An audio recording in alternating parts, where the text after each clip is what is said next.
Happy Father's Day po sa lahat ng tatay na nandito. Kung may katabi kang father, tatay, ayan, kindly greet them. Happy Father's Day! At ito na po ang araw na ating pasasalamatan ang ating Ama sa Langit. Amen? Come on, awitan po natin ang ating Diyos. Let's clap our hands.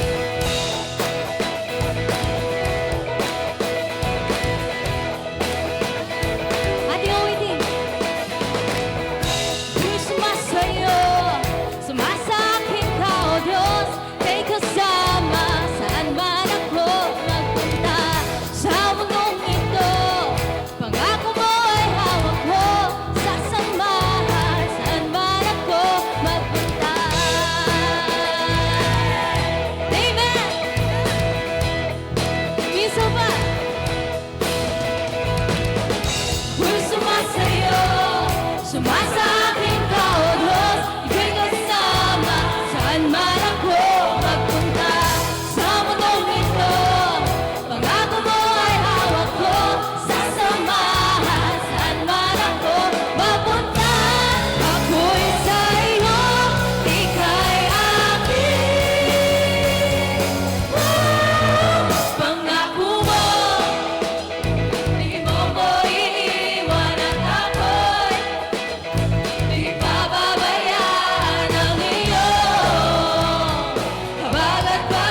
pasalamatan. Hallelujah. Hallelujah, O God. Aming Ama sa langit, aming comforter, aming friend, aming kaibigan, ang aming lakas. Hallelujah, God. Diyos na mabuti, Diyos na tapat. Lord, wala kaming ibang tataas, O Diyos, ngayong hapon na ito, kundi Ikaw, Panginoon. Patuloy kaming aawit sa iyo. Patuloy kaming magpupuri sa iyo. Dapat ka, O Diyos. Dapat ka. Kay nararapat uwitan. Salamat. Kami mananatili sa iyong presensya. Hallelujah. Tiyawigin. Narito sa iyong presensya, sa walang humpay mong grasya, binihag na pag-ibig mo. Sa bisig mo, randamang langit. Sa piling mo, ako'y baya, palukupin mo.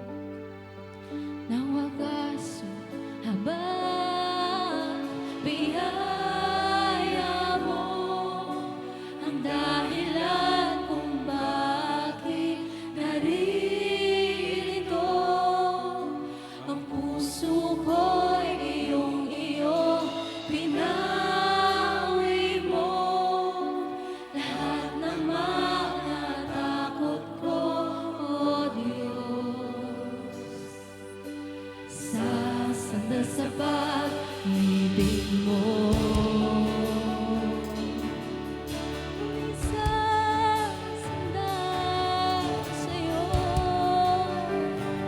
sa pag-ibig. Pag-ibig mo ako'y pinaglaban, kalwalhatian mo'y naranasan, dakilang Diyos, Diyos ng lahat. Ikaw ang aking kanlungan, binihag ng iyong kagandahan, taong tago. Ikaw lamang, biyaya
Papurihan po natin Diyos.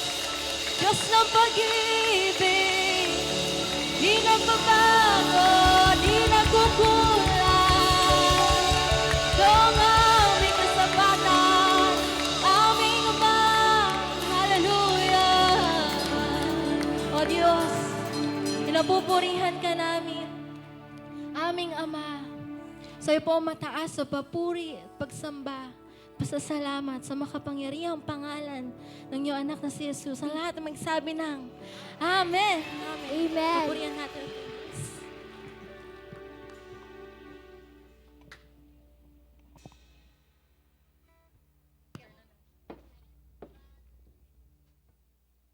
Yes, thank you, worship team, for that very powerful worship. Ayan, good afternoon po. I am AJ Fernandez, and I am here to share my life-giving story. Lumaki po ako sa isang simpleng pamilya. May sapat lang na kinikita sa pang-araw-araw. Kakapusin, pero makakaraos din. Sinubok, pero hindi sumuko. At bilang panganay na anak, nangarap ako. Nilakihan ko yung pangarap ko para sa pamilya ko. My family has always been my inspiration and my greatest treasure. Kaya nag-aral ako ng mabuti. I was a consistent honor student, an achiever. Not until halos maging broken family kami. Pakiramdam ko na wala yung inspirasyon ko. Kasabay nito, unti-unti ding nawala yung sigla sa pagbuo ng pangarap ko. Kinailangan namin tumigil sa pag-aaral ng magkakapatid dahil hindi na kayang suportahan ng magulang namin yung pag-aaral namin.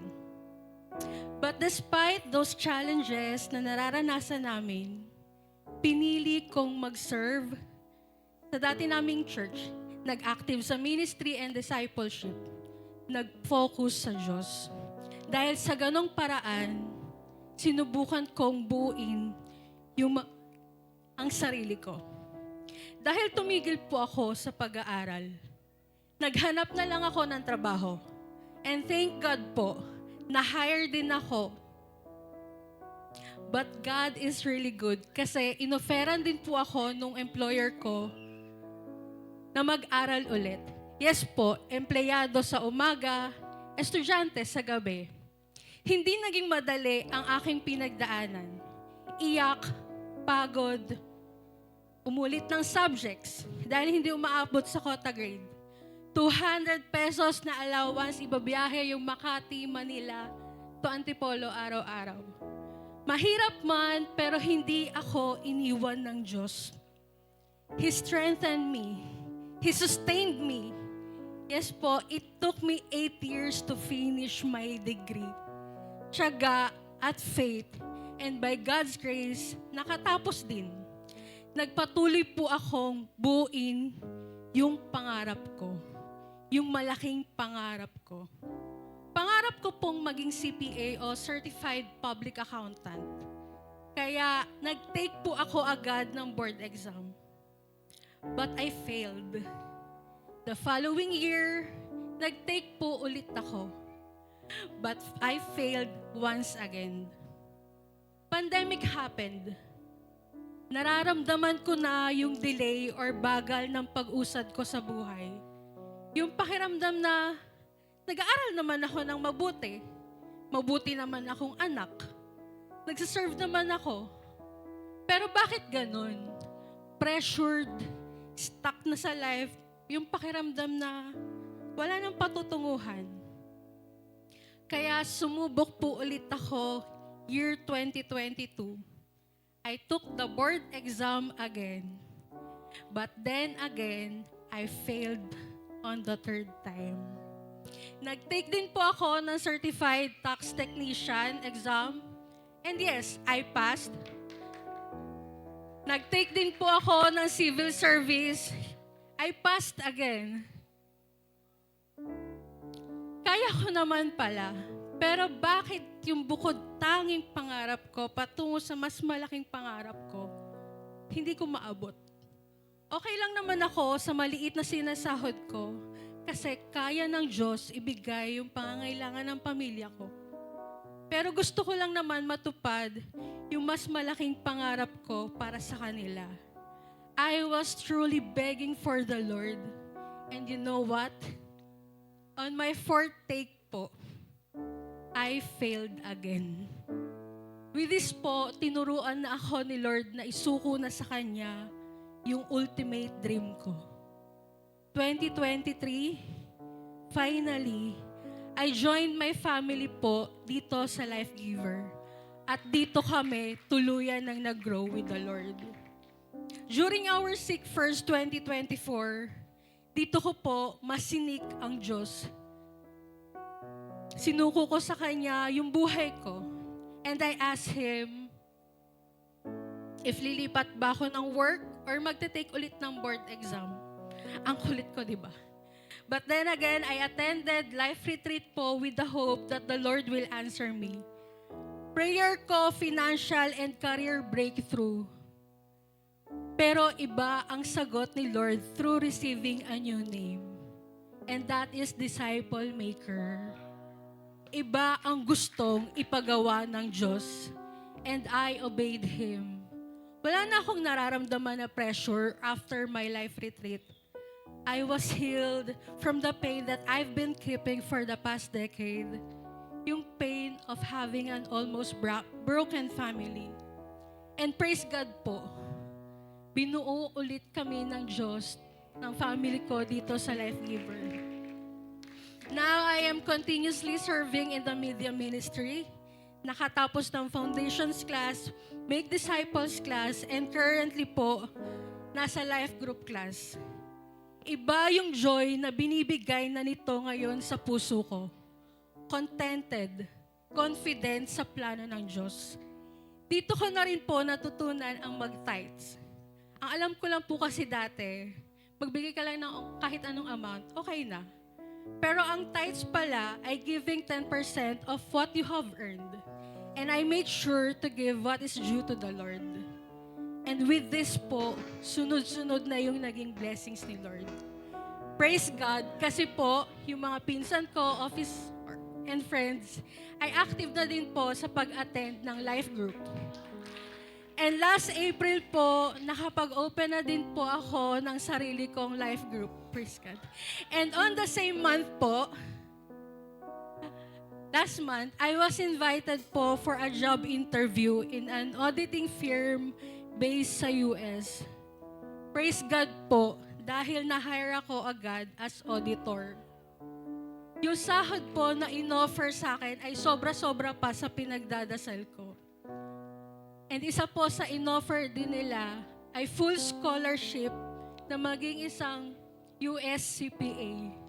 Grabe po yung grace na binibigay ni Lord. And kasabay po syempre nito, I have to resign po sa employer na I've been working with for 11 years na pinag-travel, pinag-aral ako, and last, yung pinaka-recent po, pinag-aral po ako sa Lasal for a management program. Alam niyo po, answered prayer ulit. Kasi yung employer ko was so supportive and let me take this opportunity na kunin ko na. And ngayon po, it's been a month na po since I started my new job. And finally, I have given my first fruit. Remembering po yung 2 prayers ko noong 2024, new job or board exam. Pero I received an identity of being disciple maker. Kailangan ko lang palang sumunod sa Kanya. Totoo po, na kapag tinupad mo yung pangarap ng Diyos, siya mismo yung tutupad ng pangarap mo. Well, hindi pa po ako CPA. Marami pang pangarap ang gusto kong abutin. Pero mas confident na po ako kung ano yung pangarap ng Diyos.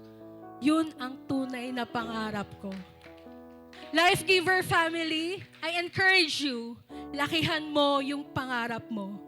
Dahil malaki ang Diyos mo. Isuko mo lang lahat sa Diyos. May delay man, may frustration, pero tumuloy ka pa rin.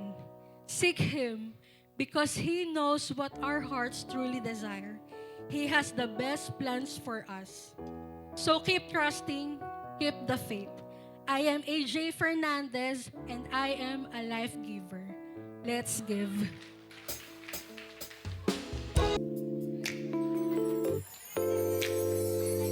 Remember when you were there, when I didn't care for anyone but you. I swear, with you everything there is. Can't imagine anything with this. Can't imagine anything the two of us can do. Through the years, you never let me down. You turn my life around. The sweetest things I found with you. Through the years, I never be afraid. I love when we made, and I'm so unstayed. I ride with you through the years.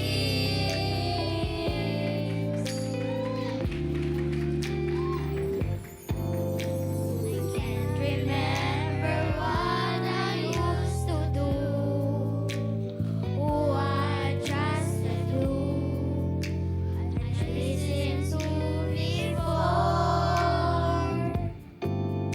I swear, until everything I know, can't imagine any someone so. Cause it seems to me I need you more and more through the years, and now the good and bad. I know how much we had. I always be so glad to be with you. Through the years, it's better every day. You kiss my tears away, as long as it's okay. I stay with you through the years.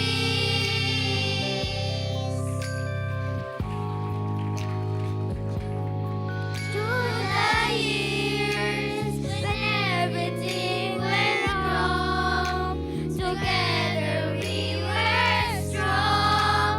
I know that I belong right here with you. Through the years, I never had a doubt.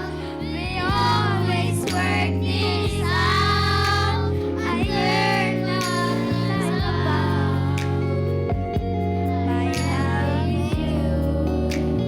Through the years.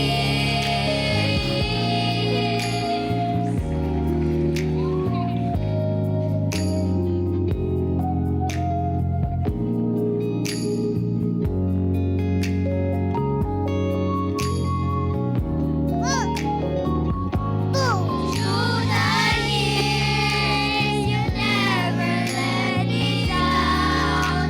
You turned my life around. The sweetest day I found with you. Through the years, it's better every day. You kiss my tears away, as long as it's okay. I stay with you through the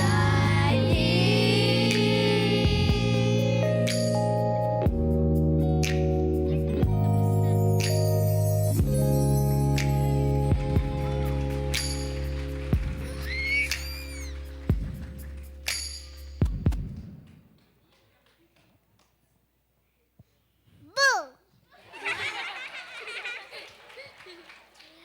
Happy Boo! Happy Father's Day! Boo! Boo!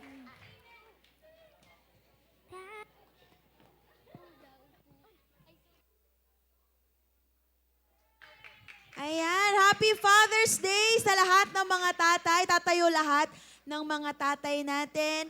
Daddy, lahat tatay kayo. Ayan. Daddy, Papa, lolos, and soon to be dads. Tatayo kayong lahat. And can we invite you then dito sa harapan? Malaki daw ang bigayan ngayon. Ayan. Punta po kayo dito sa harapan and we want to personally pray for you. Sige po, palakpakan natin yung mga daddies natin. Ayan. Dito po tayo sa harapan and we want to give you a small token. Sige po, daddies and soon to be daddies. Ayan, dito po sa harapan.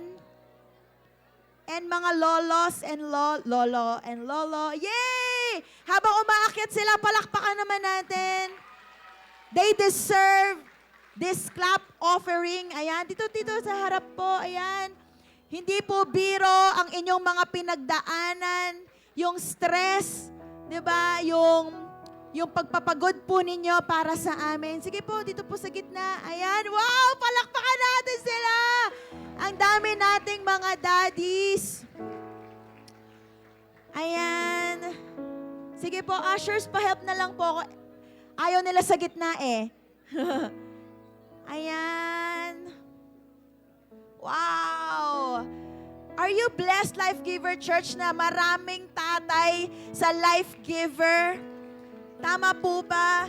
Daddies, lolos, maraming salamat po sa inyong effort, sa inyong sacrifices for all of us. Kayo yung mga silent lang pero dami nyo nang iniisip, ang dami nyo ng mga stress sa amin, sa family ninyo, and sa work ninyo and everything. Pero we are so proud of you na you are still standing, you are still fighting for all of us. Kaya naman, once again, binabati namin kayong lahat. Happy Father's Day! Kaya aabutin natin yung bibigay namin yung mga tokens po from Life Giver Church. Sige po, ushers, ibigay na po natin ang ating mga tokens. Yan, yay! Pampabango lalo. Ayan. Yes, may buffet daw. Bumubulong yung mga tatay kung may pa-buffet daw ba ang family. Sa Vikers. Hindi Vikings. Ayan. Wow! Tatayo na lang tayong lahat and let's extend our hands to all our papas, daddies. Ayan. Taas niyo kayong mga kamay. Extend our hands to them.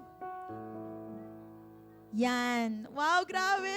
Nakakatuwa po. Ang daming tatay sa Life Giver Church. We are so proud of you. Sige po, let's pray. Father, we just want to pray for all our dads, papas, lolos, ng Life Giver. We are so blessed sa buhay po nila. Salamat dahil nagiging tatay ka sa kanila. You are leading them as they lead our families, as they lead their children. Salamat dahil hindi mo sila pinapabayaan, hindi mo sila iniiwan, patuloy mo silang kinakausap kung paano itaguyod ang kanilang mga pamilya. And so right now, on their day, bigyan niyo pa po sila ng extra strength. Lord, vision, more vision for the family. Ang dami nilang personal na pinagdadaanan. I pray for continuously, i-heal mo sila, Panginoon. Heal them from their past hurts. And also, continue to give them the direction in Jesus' name. Alam ko na marami ka pang plano sa mga tatay namin. Soon, some of them will disciple other men also, other daddies as well. And itong Life Giver Church will be filled with a lot of fathers, daddies, Lord, na nagwi-win para sa iyo. Again, we bless them. We are so blessed in their lives. Maraming salamat po. We appreciate all of them in Jesus' name. And everybody say, Amen. Once again, habang bumababa sila, greet natin sila. 1, 2, 3, go! Yay! Happy Father's Day po! Palakpakan natin sila. Ako na ba?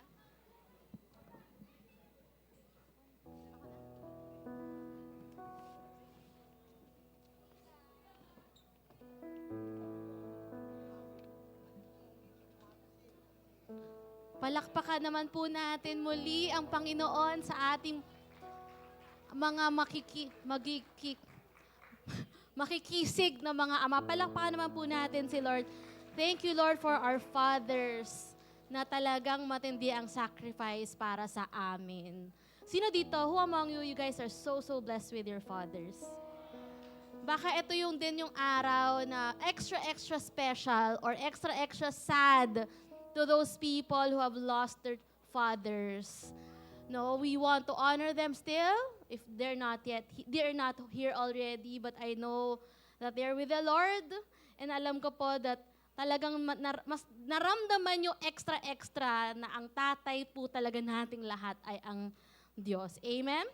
Amen? Let's all pray. Lord, thank you po for this wonderful afternoon that you have given us. Thank you for bringing us again to hear the word of God. In Jesus' mighty name we pray. Come on, everybody say, Amen, amen, amen. So, this afternoon, to be honest, I have a different word. Tapos, nakita ko sa mga script na pinapasa ng mga preachers, puro about Father's Day, 9 a.m., 6 a.m. Ay, Father's Day pala on Sunday. So, I changed my preaching. And so, the title of my preaching for this afternoon is The Heart of a Father. Yan, mga tatay, para sa inyo ito. We honor you, we admire all the fathers. Iba-iba man ang strategy po ninyo sa pagpapalaki ng anak. Iba-iba man ang mga desisyon po ninyo sa buhay. At iba-iba man ang personalidad ng mga tatay. Pero alam ko na iisa lang po ang inyong mga puso. At yan po ay mapalaki ang mga anak ninyo ng mabubuting tao. Tama po ba? I also wanted to appreciate and honor those people na hindi sila ama pero naging ama sa kanilang mga anak. Mga single mom dyan, taas ang kamay, Happy Father's Day din sa inyo lahat. And even the single fathers, no, mag-isa lang pero kayang-kaya through the grace of the Lord. Amen po ba? But if you think that you're not a father kasi mas marami naman talaga sa church natin ang kababaihan, para sa inyo din po ito. Okay po ba? Huwag niyo na po masyadong sikuhin ang yung mga asawa mamaya. So I pray that if you are also a young man, wala ka pang asawa, single ka pa, and you're looking for the one, this is also for you. Okay po ba? Sino dito excited ngayong hapon na marinig ito? So let's talk about, while I was praying, Lord, sino bang pwedeng pag-usapan na ama na maganda sa Bible, na talagang kakapulutan natin ang aral? And then may isang parang ball na nag-ring sa akin na, let's talk about the Father Abraham. Okay, hindi siya masyadong, kanina nag-preach ka si Doc Dex I was waiting, sino kayong line-up niya ng mga fathers? Ang dami. Kalimutan ko, pero nakinig ako. Ganyan na yung utak ko maya-maya naaalala ko, maya-maya hindi na Ang dami, si Nehemiah, si Noah, si Joshua, si Philemon ba? Ang dami. I was waiting for Abraham. I'm so thankful na hindi niya nabanggit. But definitely, kakapulutan natin ang aral ngayon. And to be honest, no, he was really called to be the father of many nations. Hindi naman siya tinawag the father of many nations for none. No, wala namang dahil hindi exemplary ang kanyang buhay. So this man, whose story isn't just about promise. Pag binabasa mo kasi yung story ni Abraham sa Book of Genesis, ang daming promise sa kanya ng Panginoon. No, the Lord is making covenant to him. Straight, to be honest, naiinggit niya ako. Lord, ba't ganun kay Abraham? Sa lahat ng season ng buhay niya, puro promise, puro covenant. Every season pupunta sa ibang lugar, may promise. Magkakanak ba siya, may promise. Laging may covenant. But, natutunan ko, while I was studying his life, it is not just about the promise, but it is all about the process. You know, he was not, to be honest, alam niyo po ba, that he was not a perfect dad. He was not a perfect person. Kapag titingnan natin sa buhay, sa life, sa story niya, ang dami-dami po niyang pagkakamali. Nagsinungaling, minsan na niyang tinawanan si Lord, minsan na niyang, Lord, ano ba? Minsan na siyang namali yung desisyon niya sa buhay, ang dami. Sino dito mag-agree sa akin na ang daming mistake, hindi lang ng mga tatay, kundi nating lahat as a person? Walang perfect sa mga tatay. Taas ang kamay, walang perfect na tatay. In fact, baka nga ang dami-daming reklamo pa sa atin ng ating mga anak. No? No one was perfect. Pero ang gusto kong tanungin, Lord, what on earth made God chose and bless Abraham? Paano niyo po pinili at paano niyo pong binless si Abraham ng ganon-ganon na napaka-huge niya? In fact, did you know that Abraham was a successful man? He was a wealthy rancher. Ano bang Tagalog ng rancher? Hasyendero. May rancho. Kung titingnan natin, yung wealth niya was beyond your imagination. I believe, first things first, ako naniniwala ko that fathers are the channel of blessing to all the families. No, sabi ang prayer ko, Lord, kung pagyayamanin mo kami, pagyayamanin mo si JM. At talaga nga naman, minsan hindi ko na talaga kaya ang talagang, Lord, kung pagyayamanin mo kami, pagyayamanin mo ang tatay ko. Kaya minsan nagtataka ako, bakit ayaw niyong yumaman yung mga tatay niyo? In fact, kung mayroong pagyayamanin sa pamilya, dadaan yun sa tatay niyo. Amen? And if you think you are the channel of blessing, you are not. And I believe in that. I humble myself before the Lord. Lord, alam kong hindi sa akin. You know, it will always be through the Father. Pero syempre ngayon, iba na talaga din ang galawan ng mga kababaihan, no? Women empowerment. But, you know, in the biblical times, blessing comes from the Father. Ang mayaman, ang tatay, may rancho, may maid servants, may lahat ng ari-arian nasa tatay. You know, and they are really the provider of their family. And you know, wala tayong question dito. Hindi na natin ito isasama sa points. Gusto ko nga sana isama. Pero it is actually innate in them. You know, to be the channel of the blessing. Ang yaman nitong tatay nito. And I also pray that lahat ng tatay pagyamanin ngayong hapon. Lahat ng tatay ay magiging hasyendero at magkakaroon ng mga maraming rancho at naipapamana nyo sa inyong mga anak. Sana mapagpapamanahan ako kung nanonood ba ng tatay ko na nasa ibang bansa ngayon. Sana rancho ang ipamana sa akin. Tapos hindi ko bibigyan ng kapatid ko. Sabi ng mama ko, anak, may insurance kami, pupunta kaming States. Sa'yo ko pinangalan ang, ano tawag doon? Beneficiary. Hati-hatiin mo sa anak ko, sa mga kapatid mo. Hindi ka sure. You know? So, and also, he was not just a wealthy rancher, but he's also the founder of the Jewish nation. So, matindi tong tatay na to. Grabe, visionary, finances, no question. So, pero, pag pinag-aralan mo ang buhay niya, sabi ko nga, hindi talaga ito perfect. In fact, he made a lot of mistakes just like you. You tell me, ate, I'm not a perfect dad. I am not the best dad. No. Good news, lahat po hindi perfect. Lahat nagkakaroon ng mistake. Ate, ang dami kong mistake kasi hindi ko napalaki ng maayos yung anak ko. Good news. You will still have a lot of mistakes. Kapag dad ka, in-expect mo na perfect ka, the truth is marami pong mangyaring mali din sa buhay. Dahil sabi nga, walang perfect na tao as much as walang perfect na tatay. But I will tell you 3 things. I think 4. Apat ba ito? 1, 2, 3, 4. 4 ba? 5. Wow, 5. Pero maikli lang to, promise. I want to share to you 5 things what made Abraham different. 5 bagay. Are you ready? Sa mga tatay, ready na ba? Amen. Unang-una, did you know that Abraham is a father who listens? He is a father who listens to God. Genesis chapter 12, dito po nagsimula ang kanyang storya. Genesis chapter 12, verse 1, 2, 4, sabi niya, Then the Lord said to Abram, yun po ang unang pangalan ni Abram. Sabi niya, go from your country, umalis ka, leave your country, your people. So iwanan ang country mo, iwanan ang tao, iwanan ang relatives, iwanan mo yung father's household to the land I will show you. I will make you into a great nation. I will bless you.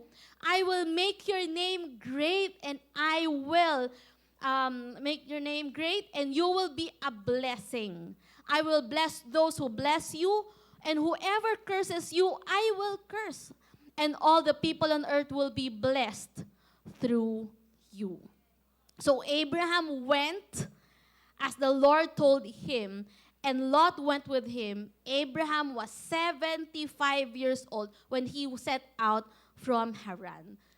You know, as a rancher, wealthy, no, isa ka sa talagang leader ng isang malaking institusyon. Are you gonna leave your country? Are you gonna leave your family? Are you gonna leave your father's household? Matinding decision yon. Para naalala ko, may isa akong dean. Pupunta siyang Australia. Ang ganda-ganda na ng posisyon niya. Naalala ko yon kasi he's one of the best dean dun sa campus namin. Everybody was grieving because aalis siya. Sabi ko, personally, I had a conversation with this guy. Sabi ko, Dean, bakit ka naman aalis? Bakit mo iiwanang itong school na to? Ganda ng posisyon mo, ang ganda ng influence mo, ang ganda ng trabaho mo, yung status mo was there. Sabi niya, isipin mo na lang, nasa squatter lang ako, but the Lord is moving me to Forbes Park. Yun lang exactly, hindi ko makalimutan. Sabi ko, para sa'yo, ito pa yun. Sabi niya, I believe that the Lord has something big for me. You know what? This person exactly is that. Ano si Abraham, hindi, naniniwala ako that when God told me, I will make you into a great nation, I will bless you, and I will make your name great. In his mind, may more than pa ba sa nararanasan ko ngayon? May more than pa ba sa wealth ko? May more than pa ba sa status ko? May more than pa ba sa pera ko? And God is telling me, I still have more to that. So did you know that Abraham listened exactly kung ano ang sinabi ng Diyos? So Abraham went without second thought, without even questioning, without even asking, ano meron sa lugar na yon? Without even survey, pwede naman niya ipa-surveillance, tingnan mo nga kung anong meron doon sa lugar na yon. But he listened exactly. So you know, I believe that every father must learn how to tune into the noise. Tune out to the noise and even tune into the voice of God. Sino po naririnig natin? Who are you listening to every single day of your life?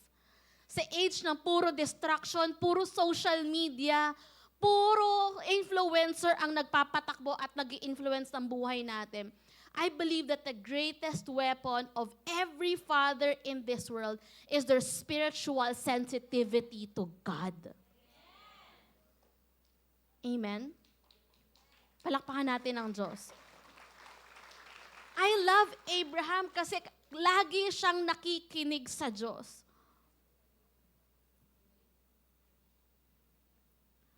Nakikinig sa salita ng Diyos. In every places that he would go, he would listen. Everything that he would do, to be honest, meron din siyang sariling plano niya. Definitely. Para maging mayaman ka ng ganon, hindi ka naman pipitsuging tao. Your wisdom is exemplary. No, your status is beyond. Meron siyang sariling plano, pero naniniwala siya at nakikinig siya na may plano ang Diyos sa buhay niya at sa pamilya niya. Sino po pinapakinggan nyo? In every direction that you will bring your children, kahit anong direction mo dadalhin, ang pamilya mo, ang generation mo, galing ba yan sa pakikinig sa Diyos?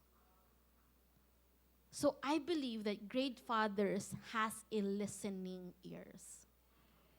You know, sabi ko nga, kahapon nag-post ako sa story ko, sabi ko, I have been practicing the word listening.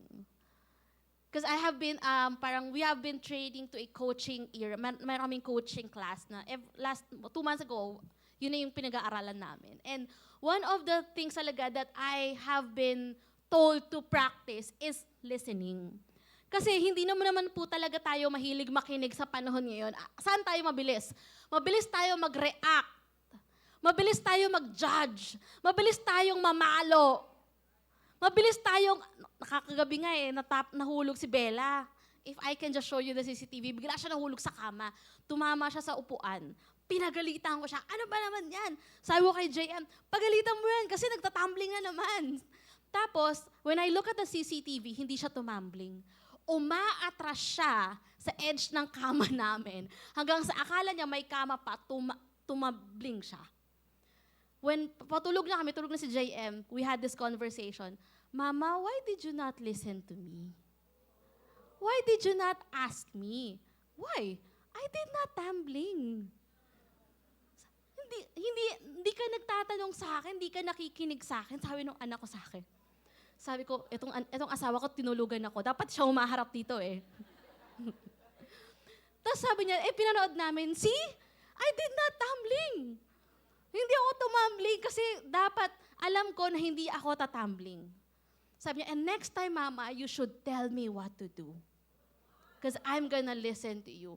Next time, hindi na ako aatras, sabi niya. I love that. O nga, no, minsan, hindi na tayo nakikinig. So sabi ko, if I wanted to be good at something, I need to practice it 10,000 hours. So for the past few weeks, I have been listening to my disciples for 1 hour. Hindi ko yun kaya. Bored na ako doon. Sobrang ayoko noon. As in, I don't want to spend time with like 2 hours on the phone. Pero ngayon, alam ni JM yan, Mama, why are you... Mama, si Bella pala. Why are you always on the phone? I love listening. Kasi parang, it's not me, but I want to practice that. No, are you practicing listening? Not jumping to conclusion, really asking that person, and really asking God, Lord, what do you want me to do in my generation? What do you want me to do sa pamilya ko? Saan mo kami dadalhin? Sa Australia ba? Magmamigrate ba kami? Magsistay ba kami? Anong trabaho ko? Ano pong gusto mong gawin ko sa anak ko? Tigas-tigas ng ulo, sisipain ko ba? Tatadyakan ko ba? Lord, what do you want me to do? Are you listening to God? So, importante nakikinig. And that's how we should lead our family pala. Through the voice of God. How to lead your family with love, to direct your children. It is important that you also listen. Alam niyo po, marami ng voice sa paligid natin eh. The voice of lies, the voice of the enemy, the voice of discouragement, that you're not a good person, you're not a perfect dad, you're not a good mom, you're not a good leader, ang dami-dami, you are a failure, ang daming voice. But I hope that we will all completely listen to the voice of God. So saan mo dadalhin ang pamilya mo? Ang sagot, saglit, tatanungin ko ang Diyos. You know, I love my husband. Pag tinanong mo siya, love, anong desisyon natin? Saglit. Wow. Hindi ko alam kung sino tinatanong niya. Baka si John Manhilot. Siya na daw ang next na bishop ng Life Giver. So, I pray that, you know, it's okay that when you delay things, I love that. Okay, maghihintay ako kung saan mo gustong dalhin yung pamilya. For as long as it came from the Lord. And the instructions po ay galing sa Panginoon. You know, I believe that every father listens well. Every father leads well when they listen well to God. A father leads well when they listen well to God. Sa mga single dyan, pili ka ng nakikinig kay Lord. Wow! Lakas to amen! Naman single dyan. I pray that you may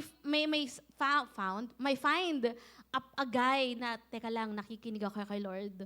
Sabi ni Lord, ikaw daw para sa akin. Wow! In Jesus' name, tadyakan mo yun. Number 2, ready? Number 2, a father who believes in God. A father who believes. Una-una, nakikinig. Pangalawa, yung naririnig niya, pinaniniwalaan niya. So Abraham believed the Lord and he credited it to him as righteousness. Alam niyo yung story na to, ang ganda-ganda, nakakatuwa, kasi wala silang anak ni Sarai. Diba? So paano yun? Ang sinasabi mo, you will make me into a great nation and yet I don't even have a son. Paano yun, Lord? So, ang ginawa ni Abraham, kwento ko na lang, ko na flash sa screen, in Abraham 15 tuloy. May bago ng book. Abraham chapter 15. Genesis 15, verses 5. And ginawa ni Lord, tinatanong mo ako kung paano ka magkakaroon ng anak? Sige, alam niyo ba, dinala siya sa labas. Nilagay siya tara labas tayo, mag-walking tayo. Pinakaayaw kong kasama sa walking ang mga semana.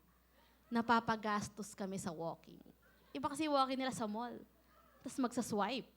Gusto ko yung kay Lord. Labas tayo, walking tayo. Then the Lord took Abraham outside and said, tingnan mo yung langit.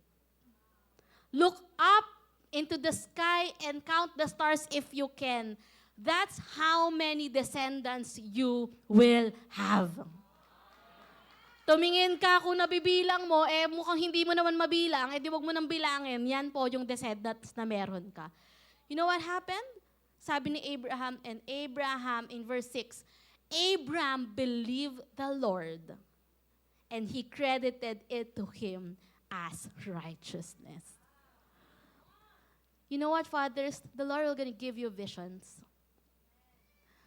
The Lord will gonna give you dreams for your family. The Lord will open your spiritual eyes to see ano ba yung promise ni Lord sa iyo, sa anak mo, sa pamilya mo, sa asawa mo, sa ministry mo.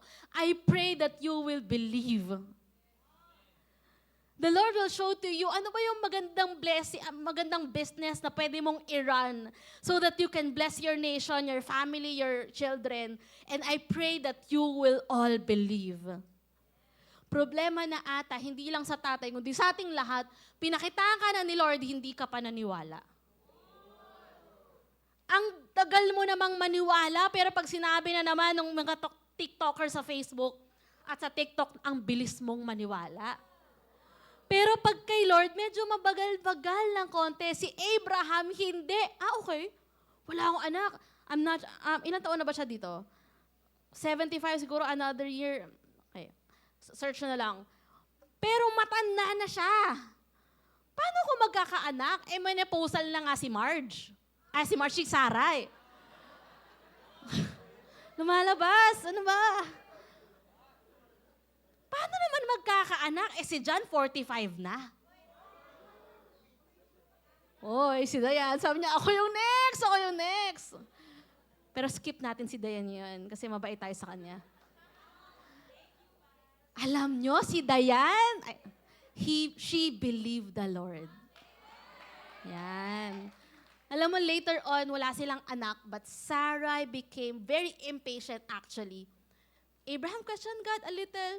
Nagkaroon ng Ishmael, alam naman natin yan. Pero hindi, alam niya sa puso niya. Again, sabi ko, di perfect. Pero naniniwala siya na it will become a journey and a process. Alam niya, it will not gonna be instant. How can I have a descendant as many as the sun, as the stars? Hindi naman yan instant. But I know that it will be a process for me. And so, anong puhunan sa process? Paniniwala. Above all those frustrations, I tell you, he has a lot of frustrations. Above all the grieving moments, above all those anxieties, above all those questionings, above all those impossible, he chose to believe in God. Naniniwala ka ba kay God o naniniwala ka sa kakayanan mo? It's a different story. Every fathers, I know that you have a different strength. I know that you can provide for your family. No question. Magaling kang tatay, kahit nakapikit ka, magpo-produce ka ng pera. But sometimes you believe in yourself, but you don't believe in God. I pray that you believe in God, kaya ka naniniwala sa sarili mo. No, I believe that every fathers are to believe God above all the circumstances. May promise ba si Lord sa'yo? Sa pamilya mo? Sa sarili mo? Naniniwala ka ba? For sure, at times, no, you will say, Lord, magkakaanak pa ba kami? Lord, ma-enroll ko ba yung anak ko sa school? Lord, magiging maayos ba future ng mga anak ko? Lord, maaahon ko ba sa kahirapan ang pamilya ko? I pray that all the fathers and all the husbands would not stop believing in Jesus. I pray kung merong tataas ang faith, mauuna ang tatay. You know, kami kasi mga babae, innate sa amin ang warrior eh. I'm not sure to all the women na mag-a-agree sa atin. Tama ba? Innate sa atin eh. Pero alam niyo yung tatay, yung strength nila, kaya yan ni Lord. Dala yung faith ko eh. Ay, okay, kaya, relax. Eh yung asawa ko pa naman, saan damakmakang karelaksan sa buhay? Eh ako, panik na ako. Talaga nga naman siya. Chill. Driving in chill. Late na ako. 10 minutes na, late na ako. 10 kilometers per hour. Kaya minsan di na niya ako pinagdadrive. Ayoko na rin siya mag-drive. Pag nalalate na ako. You know? But I pray that you will all be a man of faith. Amen? Maniniwala kahit wala nang naniniwala. Saan ka naniniwala, mga tatay? At saan nakatuon ang puso mo tuwing may bagyo, dilubyo sa pamilya nyo? I pray that, I pray that you will be a father like Abraham who will continue to believe in God. So he knows that he is the leader of his family. That's why he believes that God is the head of his family. Palakpakan naman natin si Lord. Number 3. So number 1, a father who? Number 2, a father who believes in God. Number 3, a father who obeys. I love this kasi hindi lang siya nakikinig, hindi lang din siya naniniwala, pero laging may action. Sarap din ng mga tatay, no? They're the action person in the house. Diba? In Genesis chapter 22, verse 1 to 3, so ito na ang ganda kasi alam niyo po ba na talagang tinupad ng Diyos yung pangako niya kay Abraham na bibigyan siya ng descendants. Talagang, ang question na nga ni Lord, si Ishmael ba ang papamanahan ko? Kasi ang dami niya talagang ipapamana eh. Sana all. Di ba? Pero siya, Lord, sino ba si Ishmael ba talagang pamamanahan ko? Siya ba talaga ang mapupunta lahat ng pagmamay-ari-arian ko? And the Lord gave Isaac to him. Tama ba si Isaac? Yes. That is in chapter 21. Genesis chapter 21. So what happened? Exactly, the Lord kept His promise. Exactly, the Lord kept exactly His words to Abraham. So Sarah became pregnant and gave birth to a son for Abraham in his old age. Matanda na, nagkaanak pa. So Abraham named their son Isaac. 8 days after Isaac was born, na-circumcise niya. Actually, Abraham was already 100 years old.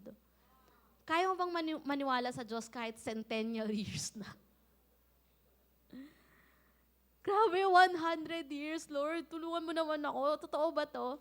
Alam niyo ba na si Isaac ay naging God has brought me laughter. Yun yung meaning ng kanyang pangalan. And so what happened was, in chapter 22, fast forward ko na, tinanong ng Diyos, sabi niya, okay, ang instruction ng Diyos, you have to sacrifice your son to me. In chapter 22, 1 to 3, take your son, your only son, and sacrifice him there. Do you think nagbago si Abraham kay Lord? Do you think nagbago yung listening skills niya? Nagbago ba yung paniniwala niya kay Lord? Mabigat na. Kasi Lord, una-una pinaalis mo ako sa lugar na comfort zone ko. Pangalawa, nagpa-promise ka sa akin ng descendant, pinaghintay mo ako ng tagal-tagal para bigyan ng anak at descendant na talagang hinihiling ko sa'yo. Ngayon, meron na akong anak, binigay mo na sa akin, pinagkatiwala mo na ako ng one and only son. Take your son, your only son. Tapos ngayon, sasabihin mo sa akin, bigay mo siya sa akin. What would you do? As a father. Kung si John ang anak ko, matagal ko nang binigay. Sacrifice. Okay, Lord, ba't yun lang? Lalo na kung si Jason ang anak nyo. Lord, di ba parang matagal ko na siyang binigay? sacrifice him there. Early on, he made that decision to stay saan ba yung comfortable? Nagdesisyon siya to leave the comfortable to the uncomfortable. He left the known to unknown. But did you know that yung obedience niya never changed? It was a battle between what he wanted versus a battle of what God wanted. It was his choice to daily obey exactly what God is commanding him. Yung obedience niya changed the future of many nations. Ang galing ni Abraham kasi ang galing niya makinig, pero alam niyo ba na mas magaling siyang sumunod sa Diyos? Ang sharp ng word ni Lord, pero mas sharp yung pagsunod niya sa Diyos. Ang quick, pag sinabi tayo, walang question. Yung obedience niya, hindi lang sa mga komportableng sitwasyon, pero kahit sa mga hindi komportableng sitwasyon sa buhay at puso niya, susunod siya. Yung obedience ni Abraham, it was radical. Anak mo, bibigay mo. Papatayin mo, walang other instruction, magdala ka ng itak. Walang ibang sacrifice eh. Yung anak lang niya ang dadalhin, may mga panggatong and all. For sure, alam na niya kung anong gagawin. But he said, umalis siya, pumunta siya sa mundok at alam nang isa-sacrifice niya. It was deeply painful. It was almost unthinkable. But a real father knows that leadership requires sacrifice. This is how I want to lead my family. It's all about sacrifice. It's all about obedience. Kung may mahihirapan, ikaw. Kung merong iiyak, definitely ikaw. Amen? At alam ko maraming tatay nahihirapan hindi pa nagsasalita. It is innate in them. You know, but the Lord really gave you that the Lord commissioned you that when you say leadership, it's all about sacrifice. Even if it is painful to you, you gotta sacrifice. Problema, ang pinapasacrifice ni Lord sa kanya is si Isaac. Pero ang ginawa po niya, ni-let go niya. I'm willing to sacrifice my one and only son. God asked the father to let go of their pride, to let go of their comfort, to let go of their own plan because the father should know that the plan of God is always better. Amen? So alam naman po natin yung kwento. Pagdating doon, papatay na niya yung anak niya. Sabi ni Lord, sabi ng angel, saglit lang. Meron akong ibang aalay kasi nakita ko yung puso mo. I love that. Makikita ba ni Lord yung puso mo sa obedience mo? The obedient fathers don't always understand the why, but they trust the who. Palakpakan natin si Lord. Sumusunod, sabi mo nga, sumusunod. Sabi ko nga, hindi mo minsan naintindihan kung bakit, pero pinagkakatiwalaan mo kung sino ang nagsabi sa'yo, sino nag-utos sa'yo, ano ang voice, ano ba ang voice ni Lord, ano bang sinasabi ng Diyos sa'yo. Number 4, not the last. Number 4, a father who honors God. A father who honors God. Genesis chapter 2, 22 verse 12. Ang ganda, ito na nga eh. So papatay na niya yung anak niya. Pero sabi ng Diyos, don't lay a hand on the boy in verse 12. Basahin niyo sa Bible niyo. No, the angel said, do not hurt him in any way. And for now, I know that you truly fear the Lord.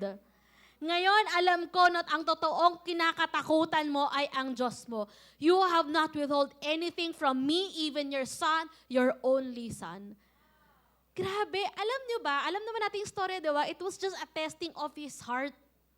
Alam niyo po ba na may mga testing, may mga circumstances pala sa buhay nating mga tatay at na-testing pala ito sa puso ninyo? Sino ba ang mas lamang? Ang Diyos ba o ang asawa? Ang pagmamahal mo ba sa Diyos o ang pagmamahal mo sa pera? Pagmamahal mo ba sa Diyos o pagmamahal mo sa material na bagay? Did you know that Abraham passed the ultimate test? That God was his top priority. Who is your top priority in life? If God will gonna test you with your job, kaya bang sabihin na, ay grabe, ang priority ng taong to ay ang Diyos niya? Kapag iti-test ka ba sa pamilya mo, sasabihin ba ng Diyos, ay grabe to, ang priority nito, ang Diyos niya. Ang ang tatay po pala ay, your family sees who you honor most.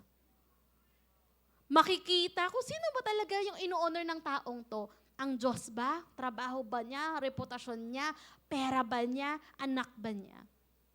You know, I pray to all the fathers, sana ikaw ang unang nagdadala sa anak mo sa simbahang ito.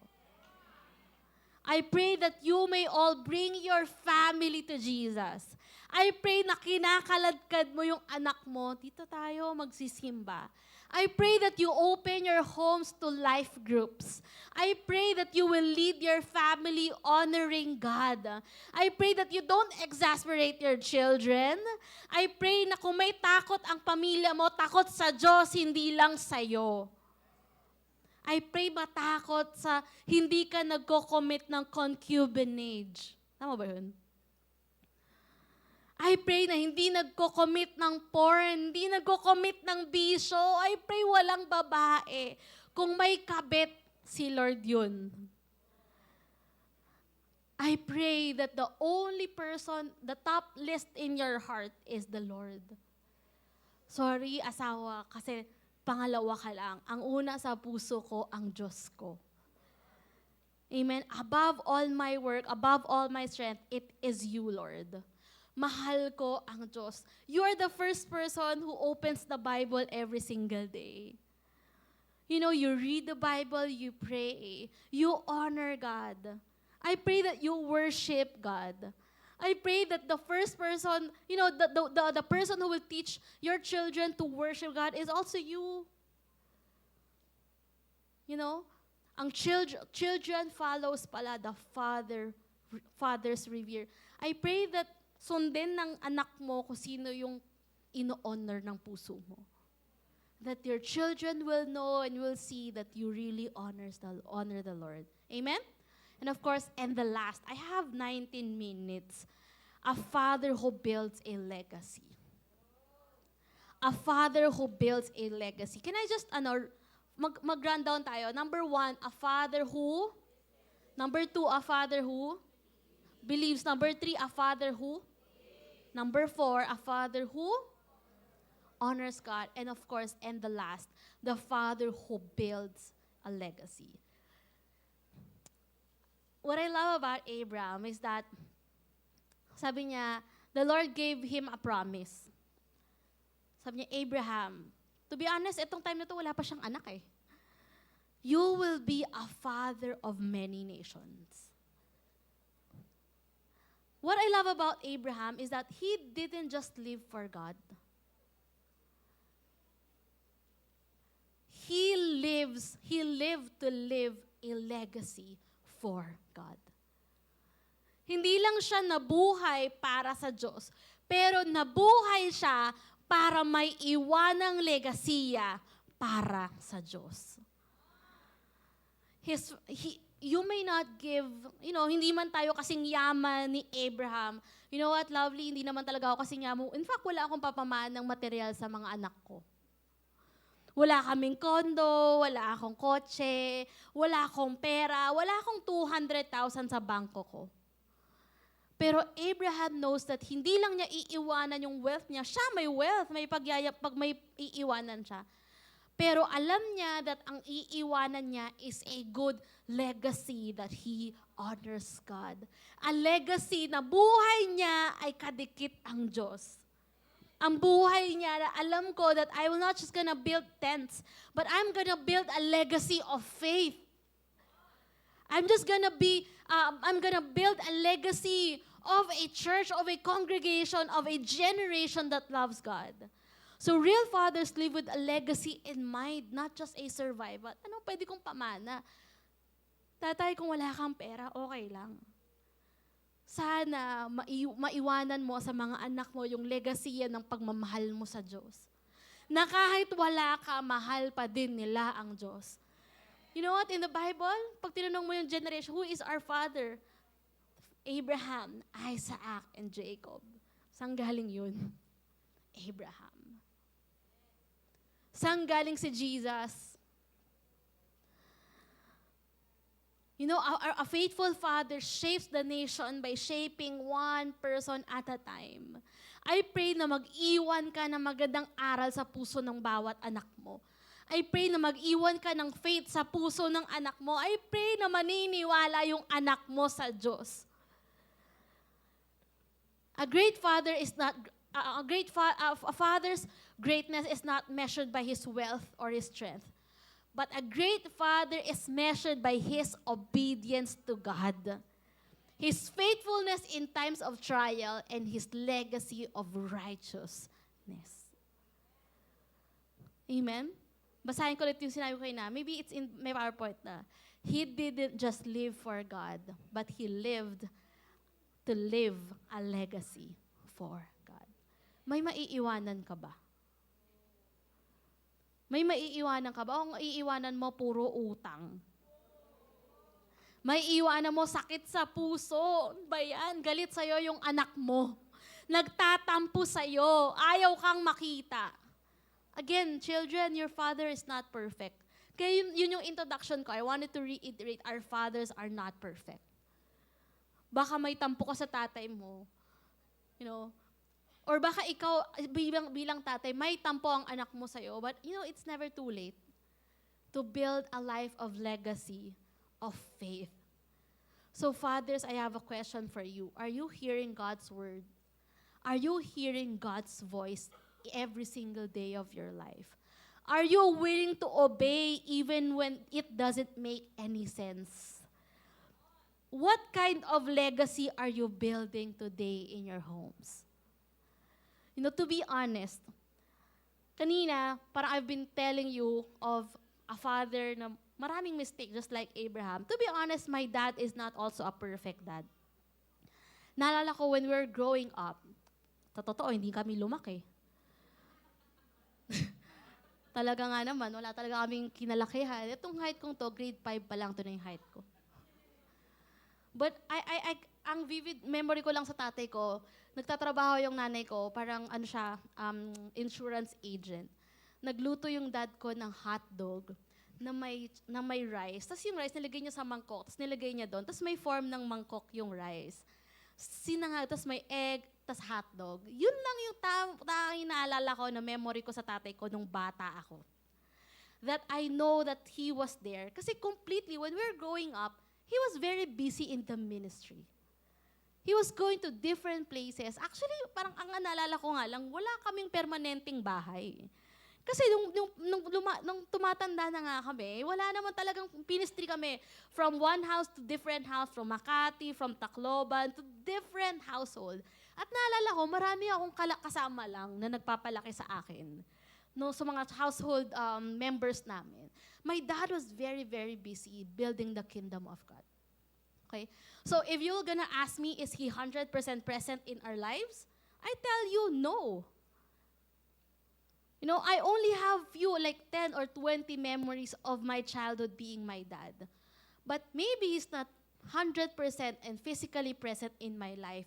But spiritually, deep down in my heart, my father is making me a good person.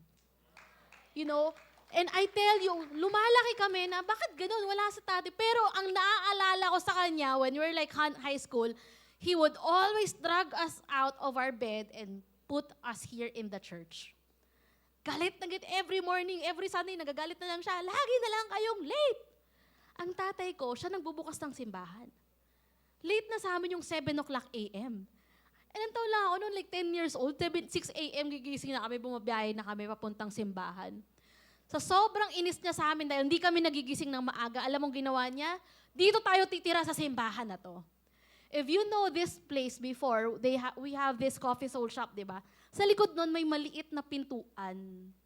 Doon lang kami natutulog kasi ayaw na niyang bumiyahe dahil hindi nga kami nagigising ng maaga. Ayaw niyo pumuntang simbahan, sige, tumira tayo sa simbahan. So growing up, I have been with, you know, faces, many different faces. Wala kaming privacy. Even our house, lagi na lang kaming may iba't ibang taong tumitira sa bahay namin. You know? So he was busy working for God. I know that he was not perfect, but he became a father to many nations. He became a father not just to me, not just to my sisters, but a father to different people just like you. So did I take it for, alam mo, sa totoo lang, sorry may isang pastor lumapit sa akin, tatampo ako sa dad mo, lagi siyang wala. Gusto kong replyan, good news, same sa akin. Nagtampo ka, ako nga, hindi ako nagtatampo eh. Ikaw pa. Ba't ka nagtatampo? 3 months nga, tatay ko nasa Japan, 2 months ngayon nasa Amerika. Ngayon magtatampo ka, wala tatay ko sa'yo. E di sana ako yung nagtampo sa tatay ko. Pero thank you, nagtatampo kayo kasi ibig sabihin, you're looking at that person, the perspective with, kasi tatay mo. But I want you to know he's not just living for himself, but he was living for God. And while growing up, ang alam ko lang, my father is great because he continues to honor God. To be honest, baka wala siyang ipamana sa amin. Ang ipamana niya, sakit sa ulo at simbahan na talagang namang lilinisin natin araw-araw. But thank you, Lord. You don't give me money right now, but thank you for this project, Solomon, that we can bring in our children. We can bring in our generation for God. Thank you, Lord, for a father not just who thinks about his own family, but who thinks about every nation. I pray that every father will not just raise up your own children ngayon, pero gusto kong malaman mo, yung nire-raise up mo, hindi lang yon, merong yang henerasyon. And I tell you, the legacy that He's leaving to us in our hearts is the legacy that has faith.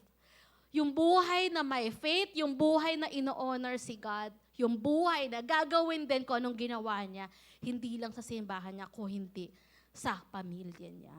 Palakpakan niya natin si Lord. I know that my dad is, buong buhay niya, he lived a life listening to God, believing in God, honoring God, and I know na aalis siya dito sa mundo na lahat tayo maglilingkod sa Diyos. Tama po ba? So I don't know what you guys are living your family. Hindi ko alam kung ano ang iiwanan yung legasiya sa pamilya nyo. Legasiya na, oo, iniwan mo ang anak mo, but it's never too late. I pray that in the remaining years of your life, you will continue to honor God. You will continue to live with your family with God. And I pray as a father, you're gonna live with such sacrifice in your heart. That you will gonna obey God no matter what. You're the spiritual fathers of your children. Huwag mo iasa sa ibang tao yung pagpapalaki sa anak mo. You're gonna be the leader, the head. You're gonna be the prayer warrior. You're gonna do a lot of sacrifices. Let me tell you, hindi pa tapos yung sacrifice mo. But I pray that you find a woman also who will help you in your journey as you build a legacy of faith. Pagkausap ko yung mga CEO, anong sikreto nila sa buhay nila? Lagi na lang sinasabi dalawa.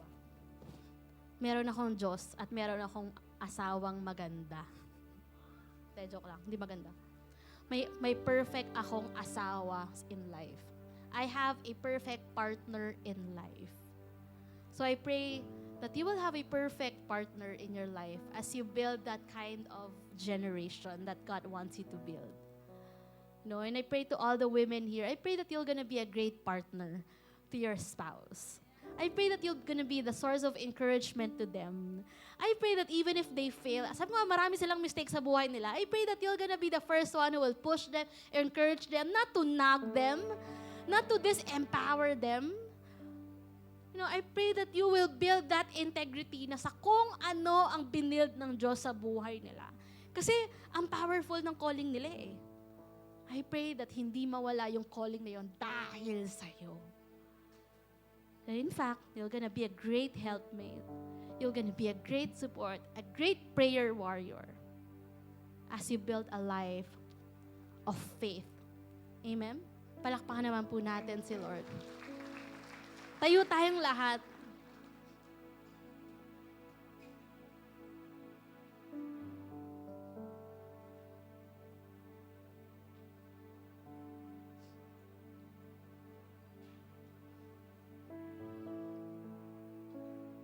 Come on, close your eyes.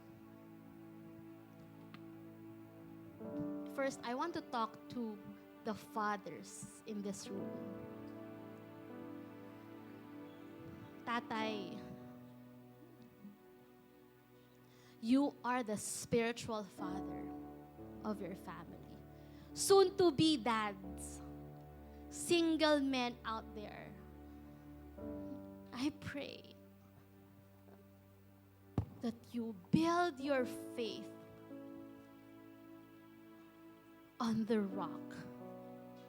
I pray, fathers, that you will be like Abraham, who will listen, who will obey, who will honor, who will believe, and who will build a legacy for your family, for the Lord. I pray, Lord, ng mga tatay na nandito ay ine-empower mo. Binubuksan mo ang kanilang spiritual ears to hear your direction, to hear your instructions, to hear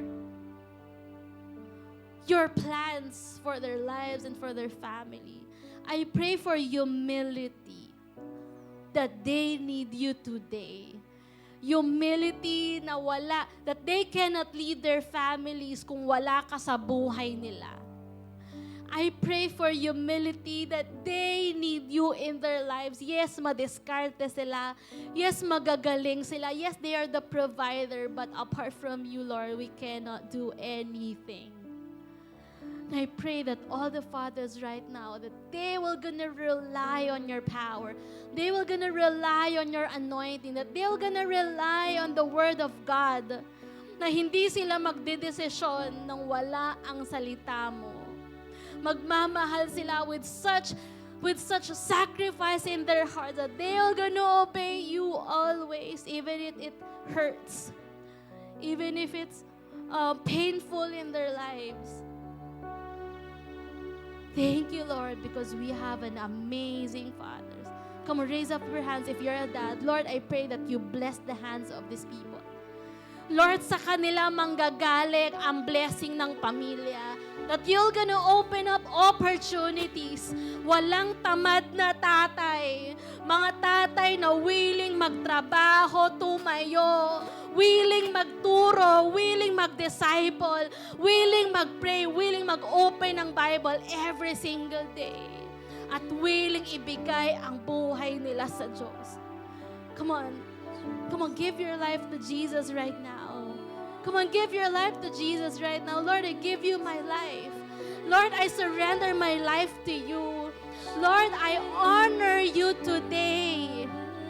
Lord, I'm gonna build a life of legacy, a life of faith, a life of obedience, a life of sacrifice. Lord, bless our fathers. Lord, forgive them. They're not perfect. In fact, ang dami nilang kulang sa pamilya nila. Nagkulang sila. Maybe hindi sila present. But I know, Lord, that you are forgiving them right now. And you're giving them a chance and a grace that they will walk with you. They will walk according to your purpose. Lord, I pray that they will be a great fathers for the rest of their life. You will give them many children. You will give them many grandchildren. You will give them generation who loves the Lord. Wala silang anak, na makukulong, wala silang anak na rebelde, wala silang anak na tatalikod sa Diyos. May anak sila na maglilingkod at magmamahal sa Diyos. Come on, receive that by faith. Receive that by faith. The Lord is telling you, believe. Believe, maniwala ka sa akin. I am the one who will keep my promise to you. I am the one who give you that promise and I'm gonna keep my word. Maniwala ka sa akin na gagawin ko ang sinabi ko sa iyo. Live a life of covenant with the Lord. Just like Abraham, araw-araw naglalakad na may pangako ang Diyos sa buhay nila. Live with it. Lord, we bless our fathers. We bless the future fathers. We bless the husbands today. We bless the single men today that they will gonna lead the future generation according to your will. Marami pong salamat. Today, I want to talk to all of us right now. This word may be for the Father, but this is also for you. I pray that you will live a life that always listening to God, obeys the Lord, believes in the Lord, lives a life of legacy in the Lord. And I pray that you will continue to honor God every single day of your life. Lord, remove impurities in our hearts. In Jesus' mighty name we pray. Come on, everybody say, Amen, Amen, Amen. Can you please hug your fathers if nandyan sa tabi mo? Sabi mo, Dad, you did a great job. You did a great job, Pops, Dad, Tatay. Good job po. Maraming pong salamat. Thank you, Lord. Palakpakan natin ang Diyos.